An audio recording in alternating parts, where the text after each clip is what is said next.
갈릴리 호수의 새벽은 차갑고 쓸쓸했습니다. 그날 밤 베드로와 제자들은 밤새도록 그물을 던졌지만 물고기 한 마리도 잡지 못했습니다.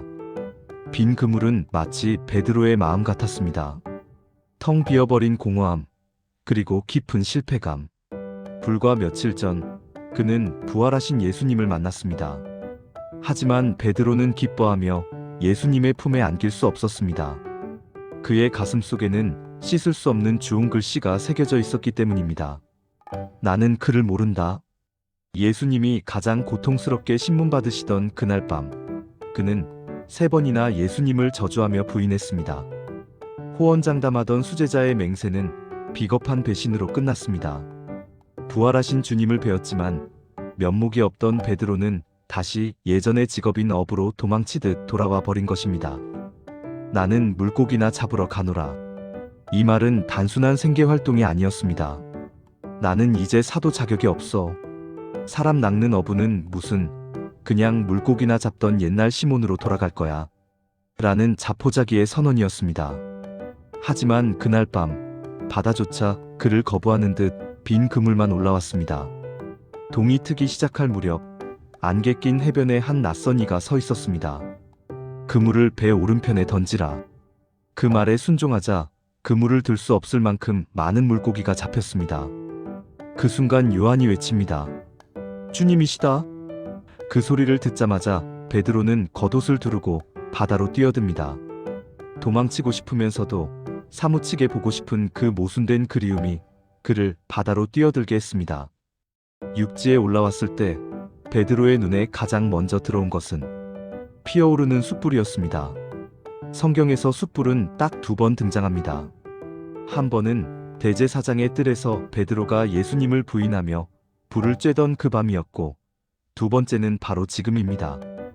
타닥거리는 숯불 소리와 매캐한 냄새는 베드로에게 가장 끔찍했던 배신의 밤을 떠올리게 했을 것입니다. 그런데 예수님은 그 트라우마의 현장 앞에서 그를 꾸짖지 않으십니다. 대신 따뜻한 밥상을 차려놓으셨습니다. 떡과 생선을 구워놓으시고 말씀하십니다. 와서 조반을 먹으라. 아무도 감히 당신은 누구십니까? 라고 묻지 못했습니다. 죄송함과 감사함, 그리고 알 수 없는 먹먹함이 흐르는 침묵의 아침 식사였습니다. 예수님은 춥고 배고픈, 그리고 영적으로 탈진한 제자들의 배부터 채워주셨습니다. 밥은 곧 생명이고 식구로 다시 받아들인다는 무언의 용서였습니다.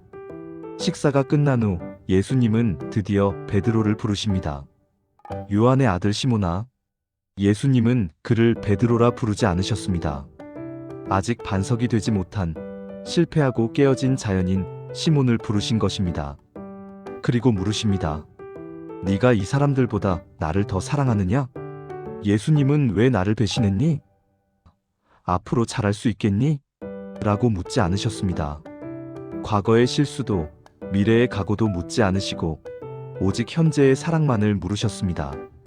베드로는 3번의 부인으로 얼룩진 자신의 과거를 지우듯 3번의 사랑 고백을 통해 치유받습니다. 3번째 질문 앞에서 베드로는 근심하며 말합니다. 주님, 모든 것을 아시오매 내가 주님을 사랑하는 줄을 주님께서 아시나이다. 이제 베드로는 자신의 의지나 맹세를 믿지 않습니다. 저는 제 마음을 장담 못합니다. 하지만 주님은 제 깊은 곳에 있는 저조차 잊고 있었던 주님을 향한 작은 사랑을 알고 계시지 않습니까? 라는 항복의 고백이었습니다. 예수님은 그 고백을 받으시고 말씀하십니다. 내 양을 먹이라. 이것은 완벽한 회복 선언이었습니다. 실패해서 자격 없다고 도망친 그에게 예수님은 다시금 당신의 가장 소중한 양떼를 맡기신 것입니다. 실패는 사명을 취소시키지 못했습니다. 오히려 자신의 약함을 철저히 깨달은 베드로는 이제 자기 힘이 아닌 주님의 힘으로 양을 돌볼 수 있는 진짜 목자가 될 준비를 마친 것입니다. 요한복음 21장의 이 아침 식사는 성경에서 가장 아름다운 용서의 드라마입니다. 예수님은 실패한 자를 찾아오십니다. 그리고 차가운 훈계 대신 따뜻한 밥을 먹이시고 우리의 죄책감을 사랑의 문답으로 덮으십니다. 오늘 우리도 베드로처럼 실패의 자리에 서 있을 수 있습니다. 빈 그물을 씻으며 나는 자격 없어라고 되뇌고 있을지 모릅니다. 하지만 주님은 오늘도 우리를 위해 숯불을 피워놓고 기다리십니다. 그리고 물으십니다. 네가 그럼에도 불구하고 나를 사랑하느냐? 그 질문 앞에 네, 주님. 제가 부족하지만 주님을 사랑합니다라고 고백할 수 있다면 우리는 다시 시작할 수 있습니다. 사랑하면 충분합니다. 그것이 우리가 다시 일어설 수 있는 유일한 힘이기 때문입니다.